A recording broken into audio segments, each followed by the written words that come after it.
aktual na pag-shoplift ng dalawang babae sa isang supermarket sa Quezon City, huli sa CCTV. May live report si Nelson Cadnas.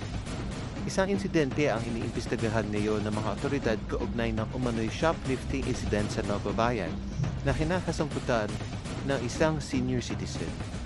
Ayon sa pinakahuling impormasyon na pagkilanlan, nanampuri siya ang babaeng sangkot sa insidente. Ang suspect ay kinikilalang si Maribel Pasi Salgado. Kung sino man ang nakakilala o may nakakaalam sa kinaroroonan ni Maribel, hinihingi ng pulisya na agad ipagbigay alam sa pinakamalapit na himpilan ng pulisya. Batay sa ulat, ang insidente ay may kinalaman sa umano'y pagkuha ng ilang piraso o 2 piraso ng tinapay na buns mula sa isang panaderia.